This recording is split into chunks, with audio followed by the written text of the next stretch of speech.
ஒரு நசரையன், ஒரு பரிசுத்தமாய் பிரித்தெடுக்கப்பட்டவன், கர்த்தருக்காக வாழும்படி தேவன் அவனை அழைத்திருந்தார். அவனை மற்றவர்களை விட ஒரு வித்தியாசமான ஒரு பலத்தினாலே அந்த சிம்சோனை தேவன் இடைக்கட்டியிருந்தார். அப்படிப்பட்ட அபிஷேகத்தினாலே நிறையப்பட்ட, அபிஷேகத்தை பெற்றுக்கொண்ட, முன்குறிக்கப்பட்ட ஒரு மனுஷனாக இருந்தவன் தன்னுடைய பலவீனத்தின் நிமித்தம், தன்னுடைய பலவீனமான சுவாபத்தின் நிமித்தம் தன் பலனை இழக்க வேண்டிய ஒரு சூழ்நிலை ஏற்பட்டது. அதுதான் நான் போன வாரத்துக்கும் தெளிவாக பார்த்தோம். அவன் உலகத்தோடு சிநேகமாக இருந்தான். தெளிலால் அப்படின்னா உலகம். இன்றைக்கி உலகத்தோட நோக்கம் என்னன்னு கேட்டால், எப்படியாவது அபிஷேகம் பண்ணப்பட்டவர்களை தள்ளிவிட வேண்டும். ஆமாம், கூடுமானால் தெரிந்து கொள்ளப்பட்டவர்களையும் வஞ்சிக்கத்தக்கதாக பிசாசானவன் இன்றைக்கு அநேக காரியங்களை செய்து கொண்டிருக்கிறான். ஆகையினால் அருமையான தேவனுடைய பிள்ளைகளை, இந்த சிம்சோனை அவன் தள்ளிவிட்டு அவனுடைய பலனை எல்லாம் தூக்கி எடுத்து போட்டான். அப்படின்னா அவன்கிட்ட அந்த பலம் எதில் இருந்தது? அவன் தலையில் உள்ள 7 சடையிலே அந்த பலம் இருந்ததாக வேதத்தில் வாசிக்கிறோம். தம்பி உட்காருங்க, வந்ததே லேட்டு, போயிட்டு வரீங்க. அதனால் அந்த பலம் என்ன ஆயிடுச்சுன்னு கேட்டிங்கன்னா, அவன் ஒன்றாக அவனை விட்டு போனது. கடைசியில் அவன் பலமற்றவனாகி மாறி போனான் என்பதாக நாம் அந்த பகுதியில் வாசிக்கிறோம். அப்படியானால் அந்த 7 சடையில் உள்ள பலன் என்ன? அது எதை குறிக்கிறது? அதை தான் இன்றைக்கு நாம் பார்த்து கொண்டிருந்தோம். முதலாவது பலன் அப்படின்னா, கர்த்தருக்குள்ளே நம்ம எப்பொழுதும் என்ன செய்யணுமா? மகிழ்ச்சியாக இருக்கணும். ஆமென். என்ன நடந்தாலும் சரிங்க, நம்ம மகிழ்ச்சியாக இருக்க பழகி கொள்ள வேண்டும். ஆமாம், எனக்கு ஒரு சகோதரனை தெரியும். அப்படி வீட்டுக்கு நான் அடிக்கடி போவேன். ஒவ்வொரு வாரமும் வீட்டுக்கு கூப்பிடுவார். போய் உள்ள ஒரு சின்ன குடிசை உள்ளே போய் உட்காந்து அண்ணாந்து பார்த்தா வானத்து நட்சத்திரங்களெல்லாம் தெரியும்.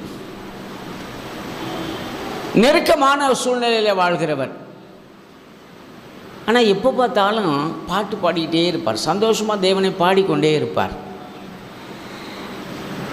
உலகத்தாரெல்லாம் அவரை பார்த்து சும்மா பைத்தியக்காரங்கிற மாதிரி சொன்னாங்க. நான் கேட்டேன், தம்பி எப்படி உங்களால் இவ்வளோ சந்தோஷமாக இருக்க முடியுது? வீட்டில் நெருக்கம், சின்ன சின்ன பிள்ளைகள், எல்லாவற்றுக்கும் நெருக்கம். ஆனால் எப்படின்னா, பாஸ்டர் என்ன இருந்தாலும் இல்லாமல் போனாலும் என் கூட இயேசு இருக்கிறார். அல்லேலூயா. அந்த சந்தோஷம் அது எனக்கு போதும். இன்றைக்கி தேவ கிருபையினாலே ஆசீர்வதிக்கப்பட்டு இருக்கிறார் என்று கேள்விப்படுகிறேன். கர்த்தர் நாமத்துக்கு ஸ்தோத்திரம். ஆகவே எனக்கு அருமையான தேவனுடைய பிள்ளைகளை, இந்த உலகம் ஒரு நாள் நம்மை விட்டு, உலகத்தில் எல்லாம் பார்க்கிற அத்தனை காரியங்களும் கடந்து போகிறதாக இருக்கிறது. அல்லேலூயா. இன்னொரு சாட்சிக்குள்ள நான் சொல்லும்படி நான் விரும்புகிறேன். என்னுடைய சொந்த ஊரில் கிராமத்தில் ஒரு சகோதரன் இருந்தார். அவர் தான் எங்கள் ஊருக்குள்ளேயே முத புல்லட் வாங்கினவர்.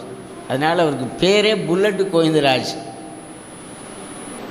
நல்ல வசதியான குடும்பத்தை சார்ந்தவர், நிலச்சுகாந்தார், நிறைய லேண்ட்ஸு, பம்ப் செட், அது இதுன்னு சொல்லி பல வசதியான குடும்பத்தை சேர்ந்தவர் தான்.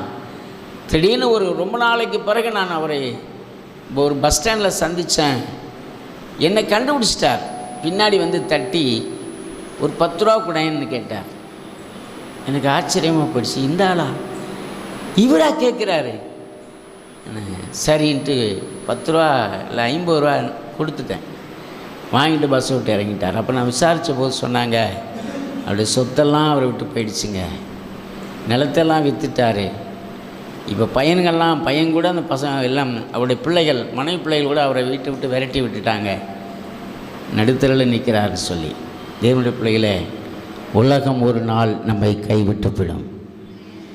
உலகம் ஒரு நாள் நம்ம விட்டு போயிடும். எவ்வளோ பெரிய ஐஸ்வர்யங்கள் இருந்தாலும் சரி, ஒரு நாள் அது நம்மை விட்டு கடந்து போகிறதை நாம் பார்க்க முடியும்.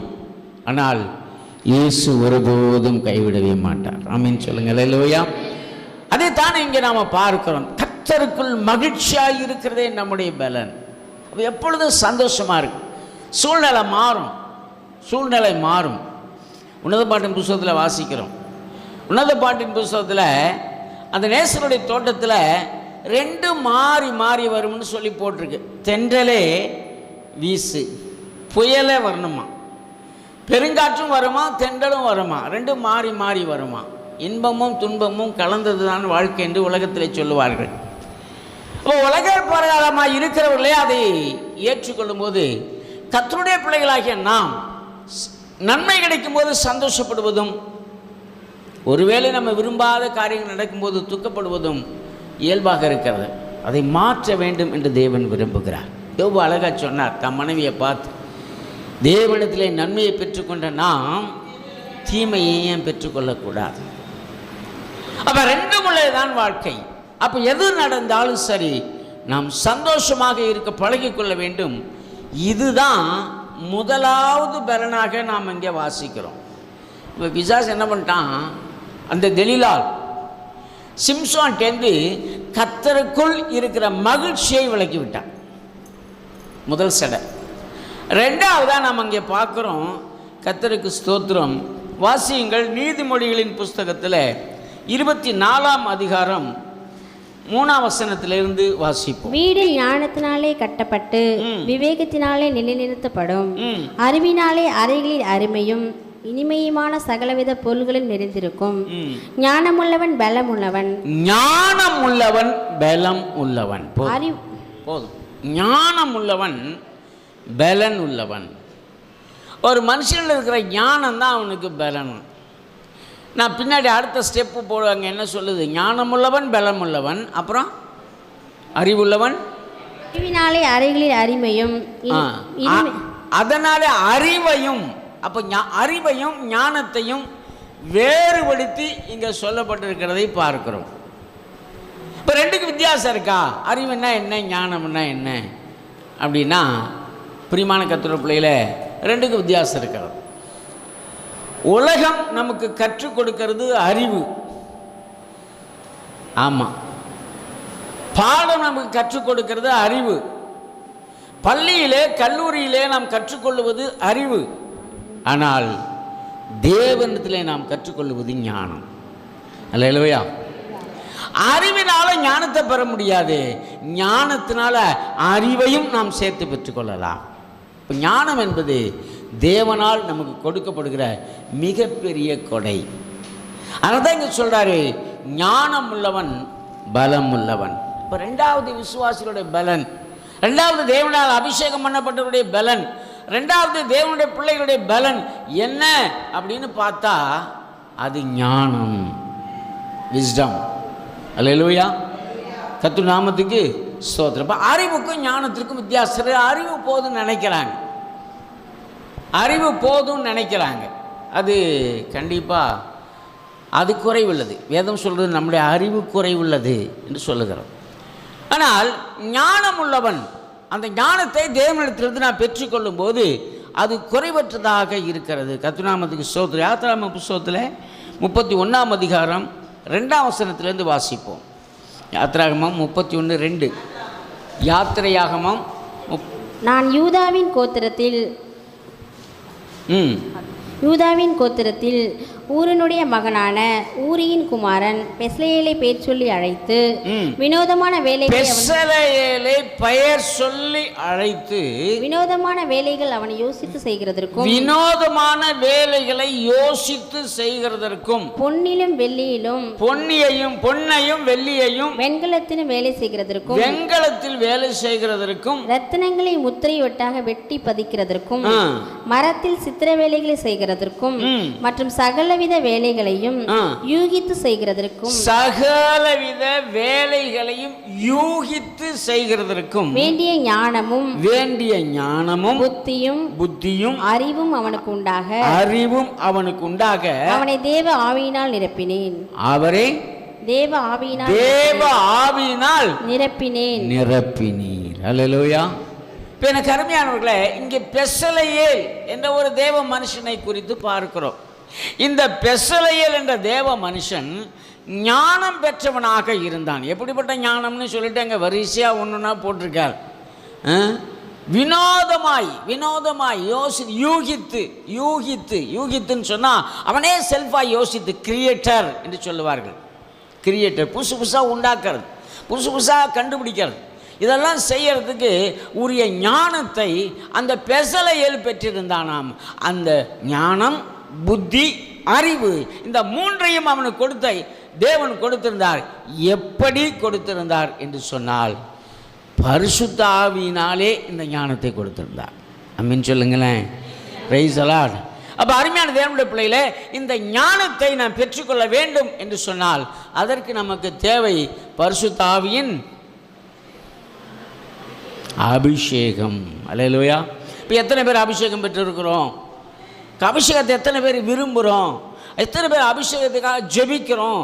ஆண்டவரே என்னை நிரப்பும் என்று சொல்லி, இந்த அபிஷேகத்தை எனக்கு தாங்க, பரிசுத்த ஆவியினால் என்னை நிரப்பும் ஆண்டவரே என்று சொல்லி எத்தனை பேர் நாம் விரும்பி ஜெபிக்கிறோம்?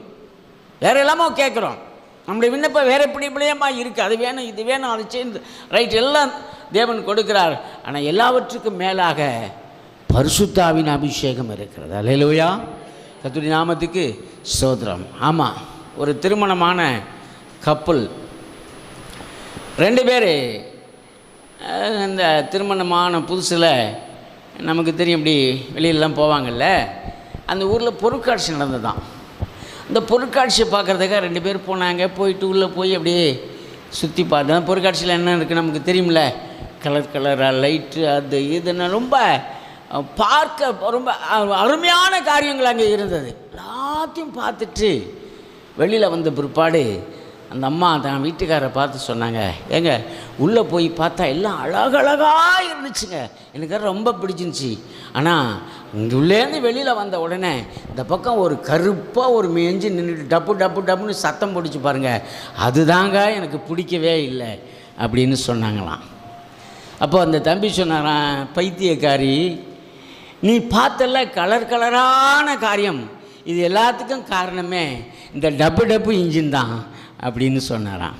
அல்லேலூயா. இந்த கருமையானவர்கள பரிசுத்த ஆவியினாலே நமக்கு வருகிற சகல ஆசீர்வாதங்களும் நமக்கு பிடித்திருக்கிறது, சகல நன்மைகள் நமக்கு பிடித்திருக்கிறது, கிருபைகள் நமக்கு பிடித்திருக்கிறது, வரங்கள் பிடித்திருக்கிறது, சுகம் எல்லாமே நம்ம விரும்புகிறோம். ஆனால் இதுக்கு எல்லாத்துக்கும் காரணமாக இருக்கிற அபிஷேகத்தை நாம் விரும்புகிறோமா? மற்றவங்களுக்கு சுகம் கிடைக்கிறது பார்த்து நமக்கு சந்தோஷம், நாமும் சுகமாகணும் விரும்புகிற சந்தோஷம். மற்றொரு அந்நிய பாஷையில் அபிஷேகத்தை நிறையிறாங்க, ஆவியில் நிறையிறாங்க, தீர்க்கதரிசனம் பேசுகிறாங்க, நானும் பேசணும், சந்தோஷம். மற்றவர்களுக்கு தேவனுடைய கிருபைகள் கிடைக்கிறது, சந்தோஷம். இந்த கிருபைகளுக்கெல்லாம், இந்த ஆசீர்வாதங்களுக்கெல்லாம், இந்த வரங்களுக்கெல்லாம் காரணம் என்ன என்று சொன்னால் அது பரிசுத்த ஆவியின் அபிஷேகம். இதுதான் ஃபண்டமெண்டல், இதுதான் அடிப்படை. ஆகவே அருமையான தேவனுடைய பிள்ளையில இப்போ 2வது நமக்கு கர்த்தர் கொடுக்கிற பலன் ஞானம். இந்த ஞானம் எதினால் நமக்கு கிடைக்கிறது என்று சொன்னால் பரிசுத்த ஆவியின் அபிஷேகத்தினாலே கிடைக்கிறது. அப்போ பரிசுத்த ஆவியின் ரொம்ப முக்கியம். பரிசுத்த ஆவியை பெற்றுக்கொள்வது மிக முக்கியமானது. அதே நேரத்தில் சிலர் பரிசுத்த ஆவியை பெற்று அதை உதாசீனப்படுத்தி இழந்து போகிறார்கள். அது இன்னும் மோசம். அதான் வேதம் சொல்லுகிறது, அவருடைய முன்னிலைமை பார்க்கிலும் கேடுள்ளதாயிரும். ஆகவே பரிசுத்த ஆவியை பெற்றுக்கொள்வது மிக அவசியம். அதே நேரத்தில் பற்றுக்கொண்ட அந்த பரிசுத்த ஆவியை நாம் ஒருபோது இழந்து விடக்கூடாது. ஆமாம், பரிசுத்த ஆவி பெற்ற பிறகு நம்முடைய கிரியைகள் ஆண்டவருக்கு பிரியமில்லாது இருக்கும்னு சொன்னால் வேதம் சொல்கிறது, ஆவியானவர் துக்கப்படுவார். நீங்கள் முத்திரையாய் பெற்றுக்கொண்ட, மீட்கப்படும் நாளுக்கென்று முத்திரையாய் பெற்றுக்கொண்ட பரிசுத்த ஆவியை துக்கப்படுத்தாதிருங்கள். இது என்னன்னு கேட்டால், மீட்கப்படும் நாளுக்கான முத்திரை. நம்ம சொல்ல போனாக்கா ஒரு விசா என்று சொல்லலாம். வெளிநாட்டுக்கு போகணுன்னா அதுக்கு விசா வேணும் இல்லையா? அப்போ அந்த விசா ரொம்ப முக்கியம். இந்த விசா தான் பரலோகத்துக்கு போகிறதுக்கு நமக்கு தேவன் கொடுத்துருக்கிற விசா தாங்க பரிசுத்த ஆவியானவர். எத்தனை பேர் விசா வாங்கிட்டீங்க? அல்லேலூயா. ஆமாம், நேற்று வாங்கிட்டு பாஸ்டர், எங்கேயோ வச்சுக்கிட்டே தெரியலன்னா போக முடியாது. இந்த விசா ரொம்ப கவனம், ரொம்ப பத்திரமா நம்ம பார்த்து கொள்ள வேண்டும். இதுதான் பரிசுத்த, அதான் வேதம் சொல்லுங்க, நீங்கள் மீட்கப்படும் நாளுக்கென்று முத்திரையாய் பெற்றுக்கொண்ட பரிசுத்த ஆவியை துக்கப்படுத்தாதிருங்கள். அவர் சந்தோஷப்படுத்தணும். எப்பெல்லாம் சந்தோஷப்படுத்தலாம்? எப்பெல்லாம் பரிசுத்த ஆவியை சந்தோஷப்படுத்தலாம்? ஜெபம் பண்ணும்போது சந்தோஷப்படுத்தலாம், வேலை வாசிக்கும் போது சந்தோஷப்படுத்தலாம், மற்றவர்களுக்கு உதவி செய்யும் போது சந்தோஷப்படுத்தலாம், தேவனுடைய ராஜ்யத்தை கட்டும்போது சந்தோஷப்படுத்தலாம், தேவனுடைய ராஜ்யத்துக்கு விதைக்கும் போது கொடுக்கும்போது சந்தோஷப்படுத்தலாம். அதே நேரத்தில் ஜென்ம சுவாபம் நம்மளை வெளிப்பட்டால் பரிசுத்த ஆவியானவர் துக்கப்படுவார். அல்லேலூயா. ஜென்ம சுவாபம்னா நமக்கு புரியும். மறுபடியும் அதாவது என்ன, இழந்து போன மனுஷன், பழைய மனுஷன் என்று அப்போஸ்தலன் பவுல் சொல்லுகிறார். பழைய மனுஷனை களைந்து போடுங்கள். மோசம் போக்குவதற்குரிய பழைய மனுஷனை களைந்து போடுங்கள். தூக்கி போடணுமா, தூர தூக்கி போடணும் அந்த பழைய மனுஷனை. பழைய சோ உங்கள் பேரை வச்சுங்களேன், பழைய ஆள், அதை தூக்கி தூர போட்டு புதிய மனிதனை தரித்து கொள்ளுங்கள் என்று சொல்லுகிறார். அப்போ அருமையான தேவனுடைய பிள்ளையில அப்படி ஒரு புது சிருஷ்டியாக புதுவியாக ஒரு வாழ்க்கை வாழ்வதை தேவன் விரும்புகிறார். பரிசுத்த ஆவியானவர் சந்தோஷப்படுகிறார், துக்கப்பட மாட்டார். ஆகவே இன்றைக்கி நான் யோசிக்கணும், நான் என்னுடைய வாழ்க்கையில் பரிசுத்த ஆவியானவர் சந்தோஷப்படுகிறாரா அல்லது அல்லேலூயா. அப்போ பாருங்கள், ரெண்டாவது இங்கே பலன்னா ஸ்தோத்திர ஞானம். இந்த ஞானத்தை நமக்கு தருகிறவர் பரிசுத்த ஆவியானவர். மூன்றாவதாக ஒரு இடத்தை வாசிப்போம். ஏசாயா தீர்க்கதரிசன புஸ்தகம் 40ஆம் அதிகாரம் 31வது வசனம். ஏசாயா 40:31.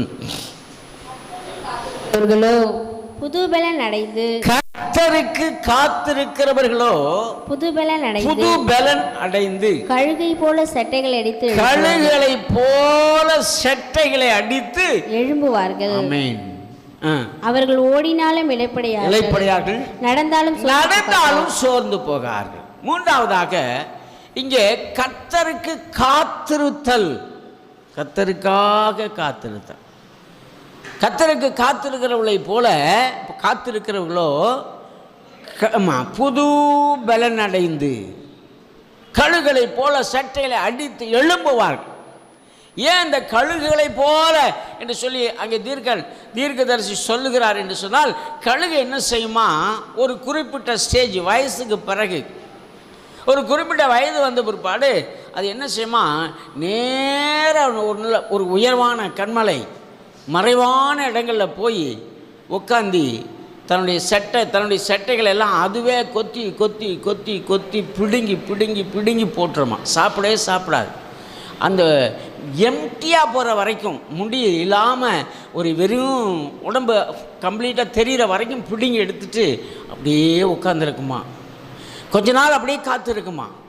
பிறகு என்ன செய்யணும், அந்த எடுக்கப்பட்ட இடங்களிலிருந்து புதிதாக சிறகுகள் முளைக்க ஆரம்பிக்குமா. முளைக்க ஆரம்பித்து ஃபுல்லாக அந்த முளைச்ச பிற்பாடு இந்த கழுகு என்ன செய்யுமா, அந்த அந்த வாழ வயது சின்ன வயசில் அந்த புதுசாக பறக்க ஆரம்பிக்கும் போது அந்த கழுகுல அந்த ஸ்ட்ரென்த் இருக்குது பாருங்கள், அதே ஸ்ட்ரென்த்தோடு பறந்து போகுமா. அல்லேலூயா. அதுதான் கழுகை எங்களுக்கு உதாரணமாக சொல்லுகிறேன். கர்த்தருக்கு காத்திருக்கிறவர்களோ புது பலன் அடைந்து கழுகுகளை போல சட்டைகளை அடித்து எழும்புவார்கள். எனக்கு அருமையான தேவனுடைய பிள்ளைகளே, ஒருவேளை நாம் இந்த நாளில் பலவீனப்பட்டு இருக்கலாம். ஐயா, எனக்கு அவ்வளோ பலன் இருந்துச்சுங்க, நான் அப்படி செய்வேன் எப்படி செய்வேன், இதெல்லாம் இப்போ செய்ய முடியல, காரணம் என் பலவீனனாய் மாறி போனேன் என்று நீங்கள் சொல்லி கொண்டிருக்கலாம். எனக்கு அன்பான தேவனுடைய பிள்ளைகளே, தேவ சமூகத்திலே காத்திருக்கும் போது கர்த்தர் நமக்கு புது பலனை தருகிறார். அல்லையிலே சொல்ல மாட்டீங்க பார்த்தீங்களா? பிரைஸலா. ஆமாம், கர்த்தர் சமூகத்தில் காத்திருப்பதுன்னா என்ன? எத்தனை பேர் ஆண்டவர் சமூகத்தில் காத்திருக்கிறோம்? சிலருக்கு ஜெபிக்கவே நேரம் இல்லை. ஜெபம் பண்ணிங்களா பிரதர்? டைம் இல்லை பாஸ்டர். ஜெபம் பண்ணிங்களா சிஸ்டர்? டைம் இல்லை பாஸ்டர். எங்கே தான் ஓடுறோமோ தெரியல. வேகமான உலகம். உங்களுக்கு விஷயம் தெரியுமா? கடந்த நாளில் 2 நாளைக்கு நடந்த சம்பவம், குஜராத்து அந்த விபத்து. அல்லேலூயா. ரொம்ப ரொம்ப ரொம்ப துக்கமான விஷயம். நான் ரொம்ப பார்த்து ரொம்ப வேதனைப்பட்டேன். 10 செகண்ட், 10 நிமிடம், ஒரு 15 நிமிடத்துக்கு முன்பாக அவ்வளவு சந்தோஷமாக புறப்பட்ட மக்கள் அடுத்த 10 நிமிஷத்தில் கறிக்கட்டையாக கருகி போனார்கள். இதுதாங்க மனுஷனுடைய வாழ்க்கை. நினச்சி கூட பார்க்க முடியல. இளஞ்சோடிகள் திருமணமாக அந்த புதுசு அந்த மாதிரி பிள்ளைகள் குடும்பமாய் போய் லண்டனில் வேலை செய்ய போகிறவங்க சந்தோஷத்தோடு கிளம்பின அந்த குடும்பத்தார் 5 பேர், ஒரே குடும்பத்தை சேர்ந்த 5 பேர் மிக மிக மிக துக்கமான ஒரு சம்பவத்தை 2 நாளுக்கு முன்னாடி நாம் பார்த்தோம். எனக்கு அன்பானவர்களே, நான் இப்போ யோசித்தேன், காலம் கடைசி என்பது உறுதியாகி கொண்டிருக்கிறது. அல்லேலூயா. கொத்து கொத்தாக இன்றைக்கு பிசாசு தன்னுடைய ராஜ்யத்துக்கு ஜனங்களை கொண்டு போய் கொண்டிருக்கிறான். தேவனுடைய வருகை சமீபமாக இருக்கிறது. ஆகவே தேவனுடைய பிள்ளைகளாகிய நாம் மிக மிக மிக உஷாராக இருக்க வேண்டும். கொஞ்சம் யோசித்து பாருங்களேன், நம்முடைய வாழ்க்கையில் எத்தனை காரியங்கள் நடந்திருக்கிறது. ஆமாம், சொன்னார், நேற்று ஒரு சகோனோடு பேசிக்கொண்டேன். அவர் சொன்னார், பாஸ்டர், வீட்டுக்கு போயிட்டு வெளியில் போயிட்டு திரும்பி வீட்டுக்கு வந்தாதாங்க மனுஷன் நிலை. ஏன்னு கேட்டால், நேற்றைய தினத்தில் ஒரு ஆக்சிடெண்ட் நடந்திருக்கிறது. நம்ம போஸ்ட் ஆஃபீஸ் பக்கத்தில் 2 பொம்பளை பிள்ளைகள் 2 வீலரில் போயிருக்கிறாங்க, ஹெல்மெட் போடாமல். ரொம்ப கஷ்டமாக ஆக்சிடெண்ட், அடிபட்டு காயப்பட்டார்கள். சொன்னார், வெளியில் போயிட்டு வந்தால் தாங்க நிச்சயம். அப்படி இருக்க நம்முடைய வாழ்க்கை. உண்மைதான் அருமையான தேவனுடைய பிள்ளைகளே, தேவன் இதுவரைக்கும் நம்மை சுகத்தோடு பாதுகாத்து வந்திருக்கிறார். ஆமென். வேதம் சொல்லுகிறது, உன் தலையில் இருக்கிற மயிரெல்லாம் எண்ணப்பட்டு இருக்கிறது. என் பிதாவின் சித்தம் இல்லாமல் அது ஒன்று கூட என்ன செய்யாதான். பார்த்துங்களேன், ஒரு முடி அதை கூட கர்த்தர் எண்ணி வச்சிருக்கிறார். நமக்கு தெரியுமா நம்ம தலையில் எத்தனை முடி இருக்குன்ட்டு? இதெல்லாம் யார் பாஸ்டர் எண்ணுவா? ஆமாம், ஆண்டு அதெல்லாம் எண்ணி வச்சிருக்காராம். ஆமென் சொல்லுங்களேன். அவன் எந்த அளவுக்கு நம்ம கரிசனையாக இருக்கிற தேவன் நம்முடைய தேவன். எவ்வளவு ஆண்டோட எவ்வளவு நம்மை குறித்து ஒரு அக்கறை உள்ளவராக அவர் இருக்கிறார். ஆனால் நாம் என்ன செய்கிறோம்னா, எல்லாத்துக்கும் டைம் கொடுக்குறோம், எல்லாத்துக்கும் நேரம் ஒதுக்குறோம், எல்லாத்துக்கும் நேரத்தை செலவழிக்கிறோம். சும்மா ஒன்றுமே இல்லைங்க, டாய்ஸ் கூட நேரத்தை செலவழிக்கிறோம், பப்பீஸ் கூட நேரத்தை செலவழிக்கிறோம். ஆனால் இயேசுவோடு நேரத்தை செலவழிக்கிறோமா? அல்லேலூயா. ஆமாம், பாருங்களேன், வீட்டில் உட்காந்து அரட்டை அடித்தாலும் அடிப்போம், வீட்டில் உட்காந்து செல்ஃபோன் பார்த்தாலும் பார்ப்போம், வீட்டில் உட்காந்து டிவி பார்த்தாலும் பார்ப்போம். அட ஒன்றுமே இல்லை, வீட்டில் படுத்து தூங்கினாலும் தூங்குவோம், ஜெபத்துக்கு வரமாட்டோம். காலம் சமீபமாக இருக்கிறது. இனி ஒரு நாள் இப்படி நமக்கு கிடைப்பது கடினம். இனி ஒரு ஞாயிற்றுக்கிழமை நம்முடைய வாழ்க்கையில் இப்படி நடக்குமா என்று சொன்னால் அது நிச்சயம் அல்ல, கேள்விக்குறி. கிடைத்திருக்கிற இந்த நாளில் நம் ஆண்டுடைய சமூகத்தில் காத்திருக்க பழகி கொள்ள வேண்டும். தேவனுடைய பிள்ளைகளை, அப்போ கர்த்தருடைய சமூகத்தில் காத்திருப்பது என்பது மிகப்பெரிய பலனை நம்முடைய வாழ்க்கையிலே கொண்டு வருகிறது. சரீரத்திலும் பலன், ஆத்துமாவிலும் பலன். அதுதான் சொல்றார், கழுகுகளைப் போல சட்டைகளை அடித்து எழும்புவார்கள், அவர்கள் ஓடினாலும் இளைப்படையார்கள், நடந்தாலும் சோர்ந்து போகார். ரெண்டையும் சொல்றார், ஓடினாலும் இளைப்படையார்கள், நடந்தாலும் சோர்ந்து போகார். ஓடினால் என்பது ஃபாஸ்ட் மூவ், நடந்தார் என்பது ஸ்லோ மூவ். நீ ஸ்லோவாக போனாலும் சரி, வேகமாக போனாலும் சரி, தேவ சமூகத்தில் காத்திருந்து ஓடும்போது தான் அந்த ஓட்டத்தை வெற்றியாக நாம் முடிக்க முடியும். அல்லேலூயா. ஆமாம், கர்த்தர் நாமத்துக்கு ஸ்தோத்திரம். எனக்கு அன்பானவர்களே, அப்போது ஆண்டுடைய சமூகத்திலே காத்திருப்பது நம்முடைய பலனாக இருக்க. சங்கீதம் 33:18-19 வாசிங்க. சங்கீதம் 33:18-19. தமது கிருபைக்கு காத்திருக்கிறவர்களின் ஆத்துமாக்களுக்கு பயந்து, தமக்கு பயந்து, தமது கிருபைக்கு காத்திருக்கிறவர்கள் ஆத்துமாக்களை மரணத்திற்கு விலக்கி விடுவிக்கவும், பஞ்சத்தில் அவர்களை உயிரோடு காக்கவும், கர்த்தருடைய கண் அவர்கள் மேல் நோக்கமாய் இருக்கிறது. கர்த்தருடைய கண் அவர்கள் மேல் நோக்கமாய் இருக்கிறது. இங்கே சங்கீதக்காரன் என்ன சொல்லுகிறான்னா, கர்த்தருடைய சமூகத்திலே கிருபைக்கு காத்திருக்க வேண்டும். கிருபைக்கு காத்திருக்கணும். உண்மைதான். எவ்வளவு நேரம் தெரியல. அவருடைய சொந்த அனுபவம். எனக்கு ஒரு அனுபவம் உண்டு.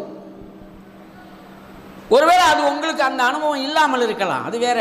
அது நமக்கு ஆண்டவருக்குள்ள விஷயம். என்ன அனுபவம் வேற, உங்கள் அனுபவம் வேறையாக இருக்கலாம், தப்பு இல்லை. ஆனால் என்னுடைய அனுபவத்தை நான் சொல்கிறேன். என் சோல், என்னுடைய ஆத்துமா திருப்தியாகிற வரைக்கும் நான் ஆண்டவர் சமூகத்தில் உட்கார்ந்துருப்பேன். என் ஆத்துமா திருப்தியாகணும், எனக்கு போதும். எப்படி ஆகாரம் புசிக்கும் போது, சாப்பாடு போடும்போது இது போதும்பா அப்படின்னு சொல்லி அதுக்கு மேலே நம்ம சாப்பிட்றதில்ல, எந்திரிச்சிடும் பார்த்தீங்களா?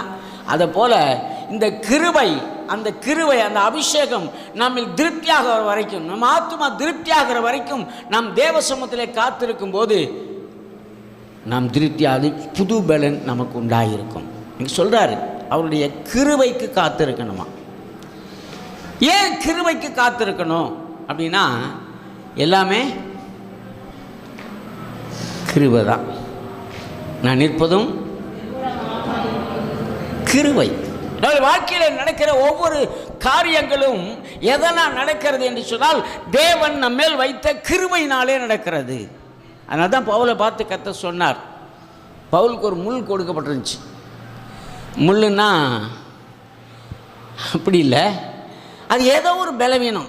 அது என்னன்னு எனக்கு தெரியல, பவுலும் சொல்லலை, வேதமும் சொல்லலை, நமக்கு தெரியல. ஏதோ ஒரு பலவீனம் பவுலத்தில் இருந்தது.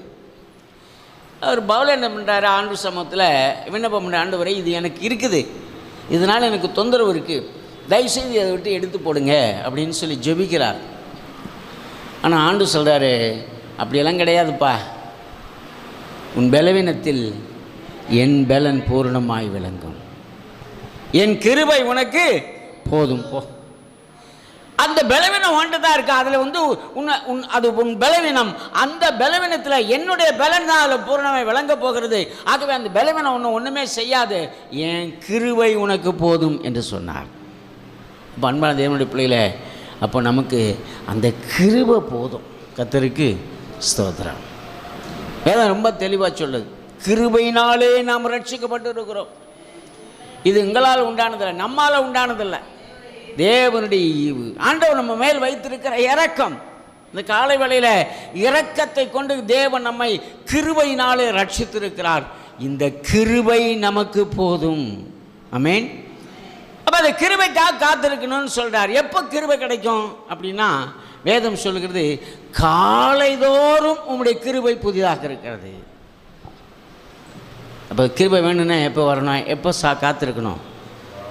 அல்லேலூயா, அல்லேலூயா. ஆமாம், அதிகாலையிலே நிறைய வசனம் இருக்குது. அதிகாலையிலே அவர் சகாயம் செய்கிறார், திருப்தியாக்குகிறார், இப்படியெல்லாம் போட்டிருக்கு. அதிகாலையில் நம்ம ஆண்டவருடைய சமூகத்தில் காத்திருப்பது தேவனுடைய கிருபையை நமக்கு கொண்டு. அதுவும் எப்படி கிருபையா? புது கிருபை, ஃப்ரெஷ் கிரேஸ். ஃப்ரெஷ், நியூ கிரேஸ்ன்னு அங்கே போடலை, ஃப்ரெஷ்ன்னு போட்டிருக்கு. ஃப்ரெஷ்ன்னு என்ன அர்த்தம்? அதாவது யாரும் இது வரைக்கும் கிடைக்காதது, யாருக்கும் கொடுக்கப்படாது, யாரும் பெற்றுக்கொள்ளாது, யாரும் அறியாதது, அப்படி ஒரு நியூ ஒன். அப்போ தான் வருது ஆண்டுட்டேருந்து, அதான் ஃப்ரெஷ்ஷாக. அல்லேலூயா. ஆகவே இந்த கிருபையை நாம் பெற்றுக்கொள்ள வேண்டும் என்று சொன்னால் தேவ சமூகத்திலே காத்திருக்கணும். அதனால தான் வேதம் சொல்லுது, காத்திருக்கிறதை இன்றைக்கு பிசாசு நம்ம விட்டு நினைஞ்சிட்டான், தூக்கி போட்டான்.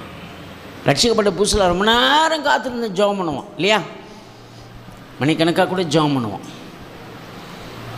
இப்போ பார்த்தா அதுக்கெல்லாம் எனக்கு என்ன இல்லை. இப்போ டெக்னிக்காக பிசாசு இன்னொரு வேலை செய்யலாம், என்ன தெரியுங்களா? நம்ம பிஸியாக்கி விட்டுறலாம். ஆமாம், வேலையில் ரொம்ப பிஸியாக்கி விட்டுறான், குடும்பத்தில் பிஸியாக்கி விட்டுறான், சில நேரத்தில் ஊழியத்துலேயும் சிலரை பிஸியாக்கி விட்டுறான்.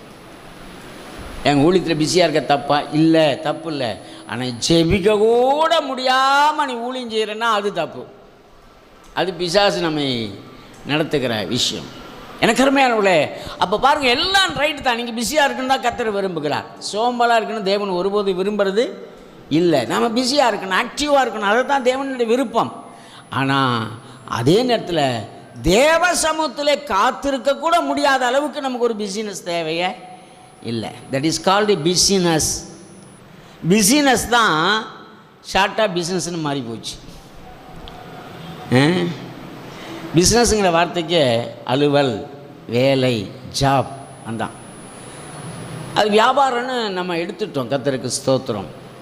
எப்படி இருந்தாலும் அருமையானவர்களே, ஒருவேளை நம்முடைய வேலை ஸ்தலத்தில் இருக்கலாம், ஒருவேளை நம்முடைய படிப்பில் இருக்கலாம், அல்லது கல்லூரியில் இருக்கலாம், அல்லது ஏதோ ஸ்கூலில், எனிஹாவ் ஊழியத்தில் இருக்கலாம். எங்கிருந்தாலும் சரி, எந்த ஒரு ஸ்டேட் நிலையில் நாம் இருந்தாலும் சரி, தேவ சமூகத்திலே காத்திருந்து ஒரு புது பலனை நாம் பெற்றுக்கொள்ள வேண்டும்.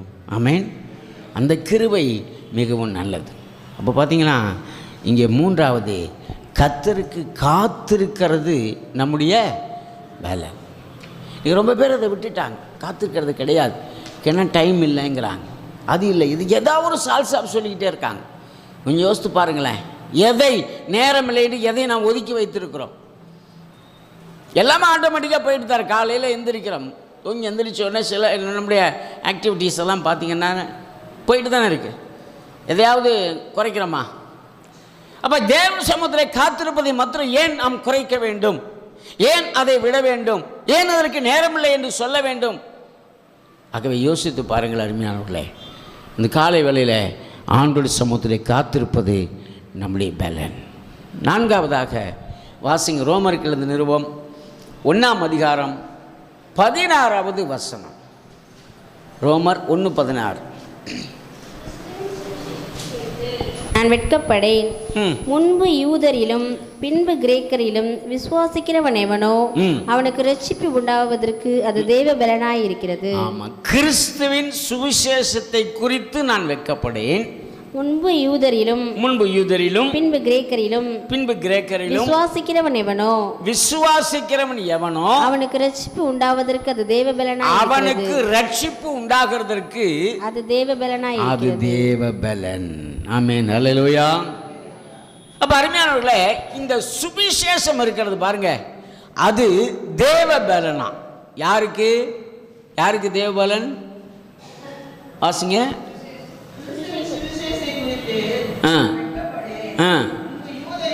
யூதரிலும் கிரேக்கரிலும் விசுவாசமுள்ளவன் எவனோ, விசுவாசமுள்ளவன் எவனோ, விசுவாசிக்கிறவன் எவனோ அவனுக்கு ரட்சிப்பு உண்டாகும்படி அது தேவ பலனாக இருக்கிறது. அல்லேலூயா. ஆகவே அருமையானவர்களே, சுவிசேஷம் நமக்கு தேவ பலன். சுவிசேஷம். இப்போ சுவிசேஷம்னா என்ன? தேவனுடைய வார்த்தை, நற்செய்தி, குட் நியூஸ். அல்லேலூயா. இந்த உலகத்தில் நற்செய்தியை பார்க்க முடியல. எப்போ போனாலும் துர்ச்செய்தி தான். எந்த சேனலில் திருப்பினாலும் துர்ச்செய்தி, கொலை கொள்ளை அப்படி இப்படின்னு ரொம்ப அருவருக்கத்தக்க செய்தி, துக்கப்பட வேண்டிய செய்தி, இதைத்தான் நாம் பார்த்து கொண்டு இருக்கிறோம். ஆனால் தேவன் சொல்லுகிற வார்த்தை இருக்கு பாருங்க, அதுதான் நற்செய்தி, சுவிசேஷம். இந்த சுவிசேஷம் நம்மை பலப்படுத்துகிறதாக இருக்கிறது, தேவ பலனை நமக்கு கொண்டு வருகிறதாக இருக்கிறது. ரொம்ப பேத்துக்கு வசனத்தை கேட்கறதுல கஷ்டம். என்னங்க, ஒரு கொஞ்ச நேரம் பேசலாம், கேட்கலாம், போயிட்டே தான் எப்படிங்க கேட்க முடியும்? பழைய ஏற்பாட்டிலையும் சரி, புதிய ஏற்பாட்டிலையும் சரி. பழைய ஏற்பாட்டில் அபிஷேகம் பெறாதவர்கள் ஆனால் என்ன செய்வாங்களாம், நியாயப்பிரமாண புஸ்தகத்தை வாசிக்க சொல்லி கேட்டுக்கிட்டே இருப்பாங்களாம். அது சும்மா இல்லைங்க, நம்ம மாதிரி சேர் போட்டு உட்கார வச்சுலாம் வாசிக்க சொல்ல மாட்டாங்களாம். நிற்க சொல்லி எல்லாரும் எந்திரிச்சு நின்று இங்கே முன்னாடி நிற்கிற நியாயப்பிரமாண புஸ்தகத்தை வாசிப்பாங்க. அவங்கெல்லாம் கேட்டுக்கிட்டே இருப்பாங்களாம். இரவு முழுவதும் வாசிப்பாங்களாம். ஏன்? அதுதான் தேவ பலன். அல்லேலூயா. வசனத்தை நாம் நேசிக்க வேண்டும். ரொம்ப தெளிவாக சங்கீதக்காரன் சொல்லுகிறார், கர்த்தருடைய வேதத்திலே பிரியமாயிருந்து first you love the Bible. நீ பைபிளை, வேதத்தை நேசிக்கணும். எத்தனை பேர் வேதத்தை நேசிக்கிறோம்? அல்லேலூயா. ஆமாம், சில வீட்டில் ஞாயிற்றுக்கிழமை தான் வேதத்தை தேடுவோம். எங்கே இருக்குது எப்போ என் பைபிள் எங்கப்பா? ஏன்னா போன ஞாயிற்றுக்கிழமை தான் கொண்டு போய் வச்சுருப்போம். சில பார்த்தீங்கன்னா பைபிளை விரித்து மாடத்தில் வச்சுருப்போம், லைட்டெல்லாம் போட்டு டெக்கரேட்லாம் பண்ணி அரேஞ்ச் பண்ணி ஏற்ற வச்சுருப்போம். வேதம் சொல்லுகிறது வசனத்தை அவர்கள் நாவிலே உதட்டிலே தேடுவார்கள். இப்போ வசனம் எங்கே இருக்கணும்னா நம்முடைய இருதயத்தில் இருக்க வேண்டும். அப்போ வேதத்தை நம்ம நேசிக்கணும், விரும்பி வாசிக்க கற்றுக்கொள்ள வேண்டும். விரும்பி வாசித்தால் அவர்களுக்கு அந்த வேதம் மருந்து. அல்லேலூயா. ஆமாம், கர்த்தருக்கு ஸ்தோத்திரம். ஆகவே பிரியமானவர்களே, அப்போ அந்த வசனம் நம்மை பலப்படுத்துகிறது. வசனத்தினால தான் எல்லாமும் நம்ம கிடைக்கிறதாக இருக்கிறது. வசனம் தான் மேலானதாக இருக்கிறது. இந்த சுவிசேஷம் தான் நம்மை பலப்படுத்துகிறது. அதனால தான் நிறையா நம்ம வசனத்தை சொல்கிறோம். கர்த்தருக்கு ஸ்தோத்திரம். அது மட்டும் இல்லை, இன்னொரு வசனத்தை நம்ம வாசிக்கும்போது ஸ்தோத்திரம், 2 கொரிந்தியர் 4ஆம் அதிகாரம் 4வது வசனத்தை வாசிப்போம்.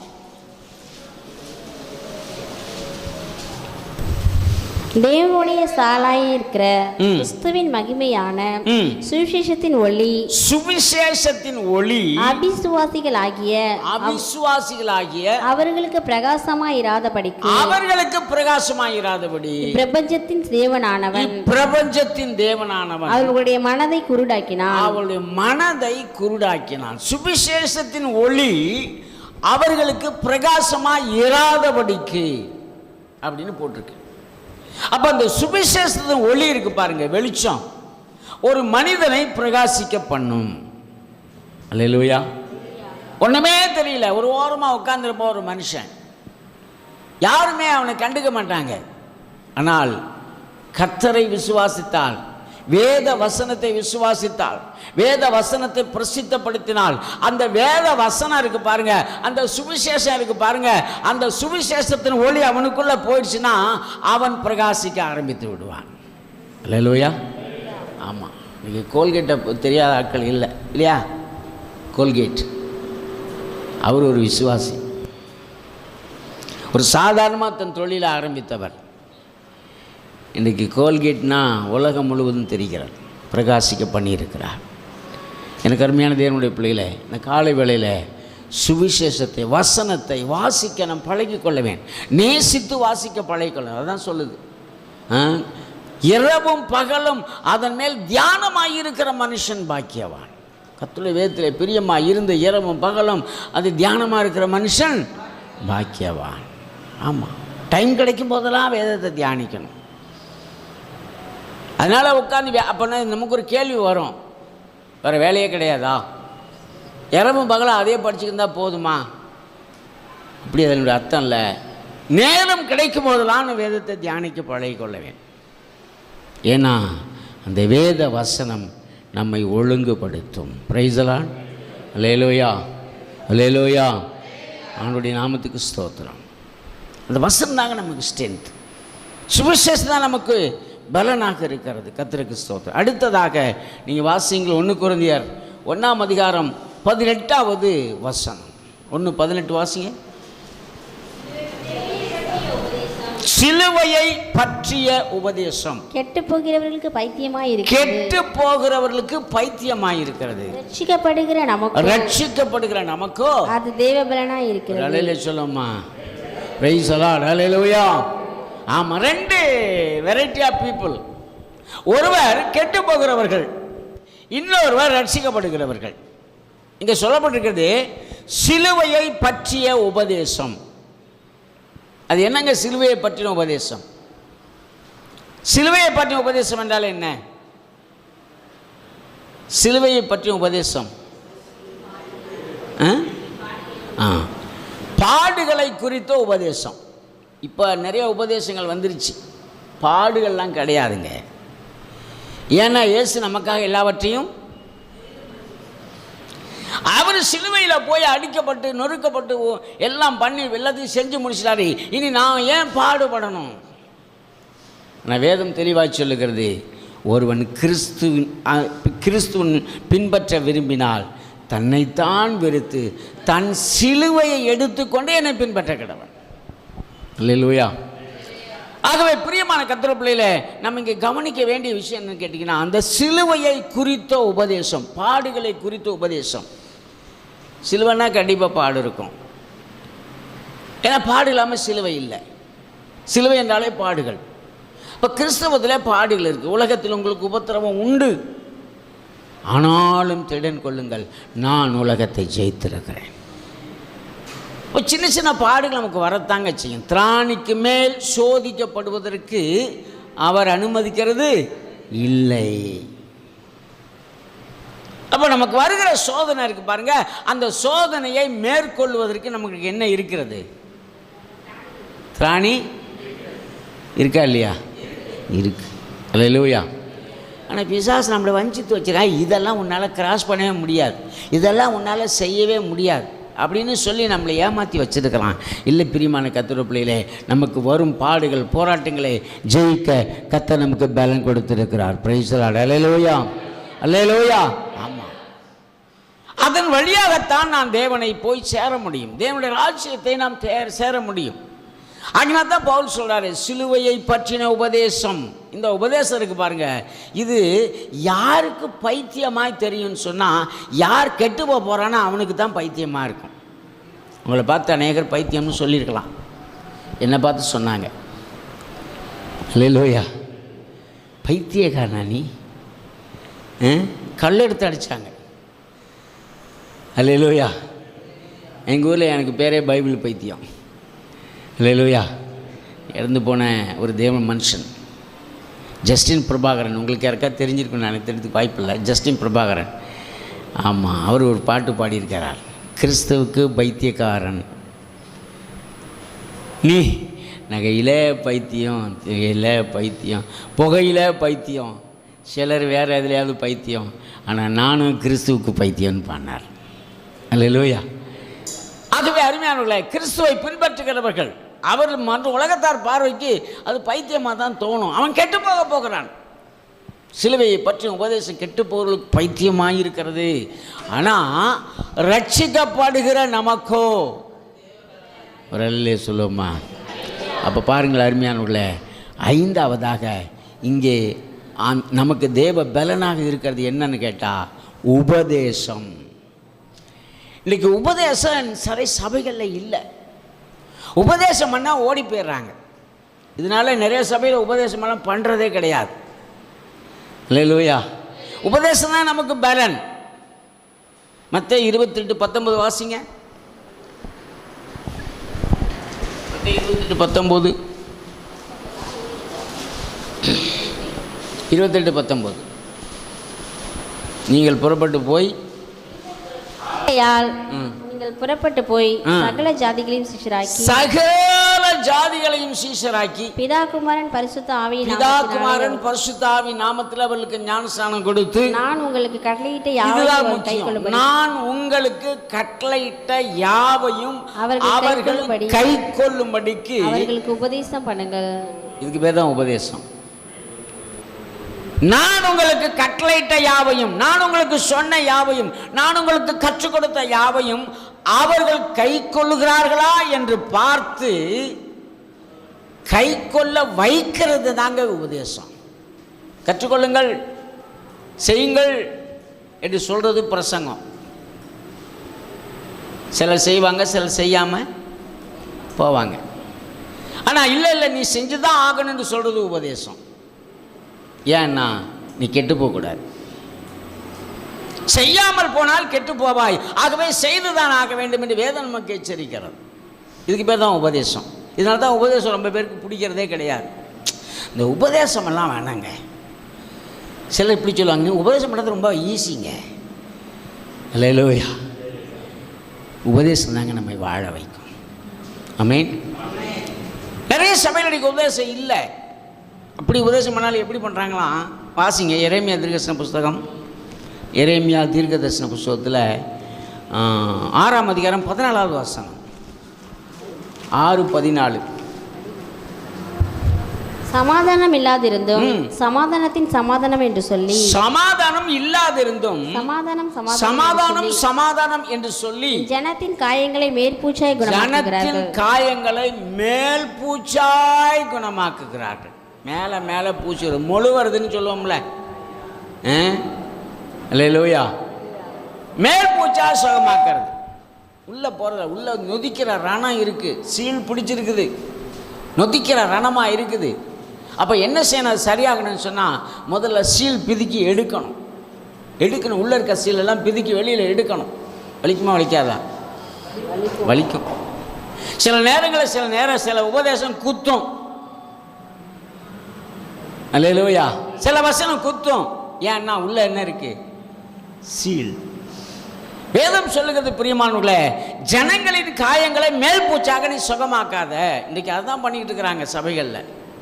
ஏன்னா போயிடுவாங்களோ, தசமம் கொடுக்க மாட்டாங்களோ, காணி ரெண்டு அவசியம். ஆனால் அதே நேரத்தில் இவைகளை விட, காணிக்கையை விட, தசபாகத்தை விட உங்களுடைய ஆத்துமா ரொம்ப முக்கியம். அல்லேலூயா. நம்ம ரொம்ப பேர் இப்படி நினச்சிக்கிறாங்க, பா காணி கொடுத்துறேன், தசமாக கொடுத்துறேன், அதெல்லாம் கண்டுக்காதீங்க பாஸ்டர். சகோதரி சகோதரியே, உன் தசபாகத்தை விட, உன் காணிக்கையை விட நீங்கள் இயேசுவுக்கு முக்கியம். அல்லேலூயா. உங்களுடைய ஆத்துமா இயேசுவுக்கு முக்கியம். இதுதான் மெயின், இதுதான் பிரைமரி. மற்றதெல்லாம் செகண்டரி தான். கர்த்தருக்கு ஸ்தோத்திரம். ஒருவேளை அவர் காணிக்கிற தசபாகத்தை கொடுக்காமல் இருந்தாலும் கூட அவர் பரலோகத்துக்கு போயிடலாம். ஆனால் பரலோகத்தில் பொக்கிஷம் வேறு, அது வேறு கதை. ஆனால் ஆத்துமா போயிடுச்சுன்னா பரலோகம் போக முடியாது. இப்போ கண்டிப்பாக இன்றைக்கி நான் விளங்கி கொள்ளணும். கர்த்தர் நாமத்துக்கு மகிமை உண்டாகட்டும். அருமையானவர்களே, நம்முடைய உபதேசம், நம்ம கொடுக்கப்படுகிற உபதேசம் ரொம்ப முக்கியமானது. அதை சில நேரம் அதான் சொல்லுவோம், பழமொழியில் இயல்பாகவே சொல்லுவோம். மருந்து என்ன செய்யும்? கசக்கும்ல. வியாதிக்கு மருந்து கொடுத்தா கசக்குமா இல்லையா? கசந்தாலும் பரவாயில்ல, கொஞ்சம் என்ன செய்யுங்க, போட்டு விட்ரு. காரணம் வியாதி போகணுமே. உபதேசம் சில நேரம் கசக்கும், உபதேசம் சில நேரம் வெறுப்பாக இருக்கும். ஆனாலும் பரவாயில்ல, கொடுக்கத்தான் செய்யணும். ஏன்னா உங்களுடைய வியாதி போகணுமே. ஆத்துமா வியாதி, உங்கள் ஆத்துமாவை கெடுத்து கொண்டிருக்கிற பல வியாதியை போன்ற காரியங்கள் உங்களை விட்டு அகல வேண்டும் என்று சொன்னால் கசப்பா இருந்தாலும் உபதேசத்தை ஏற்றுக்கொள்ளத்தான் வேணும். அதனால தான் சொன்னார், அவர்கள் கை கொள்ளும்படி அவர்களுக்கு உபதேசம் பண்ணு. அதான் முழு அந்த காலிங், முழு அழைப்பு என்று சொல்லுவார்கள். ஆமாம், இன்றைக்கி ரொம்ப அப்படியே சும்மா மேலோட்டமாக பண்ணிட்டு போயிடுறாங்க. தவறு. அருமையான தேவனுடைய பிள்ளைகளை, அது நொதிக்கிற ரணமாய் மாறும். இப்படியே விட்டுட்டோம்னா என்ன ஆகும்? ஒரு பொண்ணு இருக்குது, சீல் வச்சிருச்சு, சரியாக கவனிக்கலைன்னா பொறையே ஓடி போயிடும். எனக்கு தெரிஞ்ச என்னுடைய க்ளோஸ் ஃப்ரெண்டு தான். கிட்டத்தட்ட 6th நாங்கள் ஒன்றா படித்தோம். இப்போவும் என் கூட அன்பாக இருக்கான். ஆனால் அவனுக்கு ஒரு கால் எடுத்தாச்சு. அன்றைக்கி போய் பார்த்துப்போ ரொம்ப வருத்தப்பட்டான். என்ன ஆச்சுப்பா அப்படின்னா, என்னோ தெரியல, ஒரு புண்ணு வந்துச்சு, நான் சரியாக கவனிக்காமல் விட்டுட்டேன், கால் வெள்ளம் ஏறிடுச்சு. சரியாக கவனிக்கலைண்ணா, ஒரு சின்ன பொண்ணு தாங்க, சின்ன பாவம், சின்ன காரியம், சரியாக கவனிக்கலைண்ணா அது நொதிக்கிற ரணமாகி உடம்பையே பாதிக்கும், நம்ம ஆத்துமாவையே கெடுத்து விடும். ஆகவே அருமையான தேவனுடைய பிள்ளையிலே, அப்போ பாருங்கள், கர்த்தருக்கு ஸ்தோத்திரம். மேல் பூச்சாக நாம் எப்போதுமே சுகமாக்கக்கூடாது. சும்மா மொழி பேசக்கூடாது. முகதாட்சணியம் செய்யக்கூடாது என்று வேதம் சொல்லுகிறது. கர்த்தருக்கு ஸ்தோத்திரம். உங்கள் ஆத்துமா முக்கியம். மறுபடியும் நான் உங்களுக்கு சொல்லுகிறேன், உங்கள் பாக்கெட்டை விரும்புகிறவர்கள் இப்படி பேச மாட்டார்கள். உங்கள் ஆத்துமாவை விரும்புகிறவர்கள் தான் இப்படி பேசுவாங்க. அல்லேலூயா. ஆகவே பிரியமானவர்களே, உபதேசம் நம்முடைய பலன். 6வதாக ஒரு வசனத்தை வாசிப்போம். 2 கொரிந்தியர் 12:9-10. ஏற்கனவே வாசித்த வசனம் தான், மறுபடியும் வாசிப்போம். 2 கொரிந்தியர் 12:9-10. 12. கிருபை உனக்கு போதும். அதான் 12 9 10. அதற்கு அவர்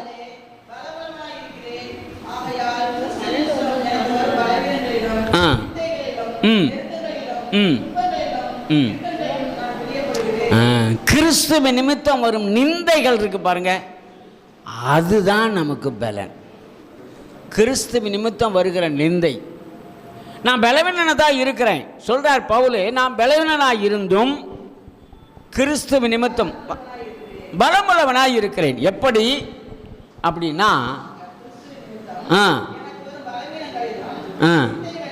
பலவீனங்களிலும் நிந்தைகளிலும் நெருக்கங்களிலும் துன்பங்களிலும் இடுக்கண்களிலும் அது மேலே எனக்கு பிரியம் இருக்குதான். அதாவது அதை பொறுமையோடு சகிக்கிறான். இதுதான் நம்முடைய பலன். அல்லேலூயா.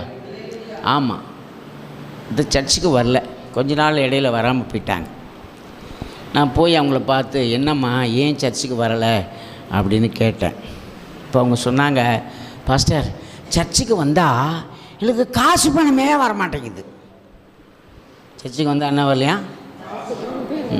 வெளியில் போங்க, காசும் வரும், பணமும் வரும், கூடவே எல்லாமும் வரும். விட்டுட்டேன். அப்புறம் நம்ம என்ன செய்ய முடியும்? என்னால் காசு பணமெல்லாம் என்ன செய்ய முடியாது. வெள்ளியும் பொண்ணும் என்னிடத்தில் இல்லை, என்னிடத்தில் இருக்கிறது நான் உனக்கு தெரியாது. நசரேயனான இயேசுவின் நாமத்தில் அற்புதம். இதுதான் நம்மக்கிட்ட இருக்குது. காசும் பணமும் என்கிட்ட இல்லை. நான் சொல்லிட்டேன், சரிம்மா அப்புறம் உங்கள் விருப்பம்னு சொல்லி. அன்பான தேவனுடைய பிள்ளையில இன்றைக்கி பிசாசு பிடிச்சி ஆடிட்டு கிடக்கிறாங்க. பிசாசு பிடிச்சி என்னை பார்த்த தூரம் ஓடி போயிடுவாங்க. நெருங்கினு கூட கிட்டத்தட்ட பேசக்கூட மாட்டேங்கிறாங்க, ஓடி போயிடுவாங்க. ஒரு ஆத்துமா மிகவும் முக்கியமானது. இப்போ பாருங்கள், உபத்திரவம் நம்ம சகிக்கணும், பொறுமையோடு சகிக்கணும். பாடுகள் வரும், துக்கம் வரும். நான் சொல்கிறேன், இயேசுவுக்கு வராத பாடு நமக்கு வராது. நமக்காக அவர் எவ்வளவோ பாடுகளை பட்டார். 1 குறைய 40 அடி சவுக்கடி. ஐயோ, அதெல்லாம் நினச்சி பார்க்க ரொம்ப கஷ்டம். நான் அந்த ஃபிலிமெல்லாம் கூட சமயத்தில் போடுவாங்க டிவியில், பார்க்க மாட்டேன். எனக்கு பார்க்க பொறுமை இல்லை, எனக்கு சகிப்புத்தன்மை இல்லை, அதை பார்க்கக்கூடிய திறனி என்கிட்ட இல்லை. அதனால் ஓடி போயிடுவேன். காரணம், அவ்வளவு பாடுகளை இயேசு சகித்தார். அப்படிங்கும்போது ஏன் நம்ம ஆண்டவருக்காக ஒரு சின்ன பாடுகளை கூட சகித்து கொள்ளுகிறதில்லை, ஒரு சின்ன உபத்திரவத்தை கூட சகித்து கொள்ளுகிறதில்லை? அல்லேலூயா. ஆமாம், ஒரு நாள் ஒரு வயசான அம்மா தான் கிராமத்தில் ஒரு சாட்சி சொன்னாங்க. என்ன சாட்சி? கத்திரனுக்கு யோபுவோ போல போராட்டம் வந்துச்சு பாஸ்டர். என்னம்மா பிரச்சனைனா, இல்லை எங்கள் வீட்டு ஆடு 3 குட்டி போட்டுச்சு, அதில் 1 குட்டி செத்து போச்சு. இதுக்கு பேர் என்ன? சின்ன காரியத்தை பெருசாக இல்லை இல்லை இல்லை இருக்கட்டும், கத்தர் ஏதோ ஒரு காரணம் வச்சுருக்கேன். இன்றைக்கி 1 குட்டி ஒரு வேளை செத்து போச்சு வேணா பரவாயில்ல, அடுத்த முறை அதே ஆடு இன்னொரு 3 குட்டி போடும், இப்போ சரியாயிடும். தேவனுடைய பிள்ளைகளை, உபத்திரவம் வருவது இயற்கை, உபத்திரவம் இல்லாமல் இராது. உபத்திரவத்தை சகிக்கிறது தான் நம்முடைய பலன். என்னுடைய பெரிய கிருபையினாலே இந்த 42 வருஷம் ஊழியத்தில் ஒரு நாள் கூட ஆண்டுவிட்டு நான் ஜெபம் பண்ணல. எதுக்காகன்னா, எனக்கு பாடு வேண்டான்னு ஜெபம் பண்ணதே கிடையாது. அல்லேலூயா. நான் ஜெபிக்கிறதெல்லாம் ஆண்டவரே எனக்கு வருகின்ற பாடுகளை சகிக்க கர்த்தாவே என்னை பலப்படுத்தும், அப்படி தான் ஜெபம் பண்ணியிருக்கேன். இன்றைக்கு எவைகளெல்லாம் கடந்து வர கர்த்தர் உதவி செய்து நான் திரும்பி பார்க்குவேன். சில நேரங்களில் கடந்து வந்த பாதைகள்லாம், இதெல்லாம் எப்படியா கிராஸ் பண்ணும்? பை கிரேஸ் ஆஃப் காட், தேவனுடைய கிருபை, தேவனுடைய கிருபை, தேவனுடைய கிருபை. அந்த கிருபை தாங்க இது வரைக்கும் நம்மை நடத்தி கொண்டு வந்திருக்கிறது. ஆகவே பாடுகளை சகிக்க ஆண்டவரே என்னை பலப்படுத்தும் என்று சொல்லி நாம் கேட்க வேணும். பாடுகளை பொறுமையோடு சகிக்கிறது தான் நமக்கு தேவன் கொடுத்திருக்கிற பலன். கர்த்தருக்கு ஸ்தோத்திரம். 7வது ஒரு விஷயத்தை சொல்லி நம்ம ஜெபம் பண்ணிடுவோம். ரோமருக்கு எழுதின நிருபம் 15வது அதிகாரம் 13ஆம் வசனமும் 14ஆம் வசனமும் முடிச்சிடறேன். 13, 14. ரோமர் 15, 13, 14. ரோமர் பரிசுத்த ஆவியின் பலத்தினாலே உங்களுக்கு நம்பிக்கை பெருகும்படி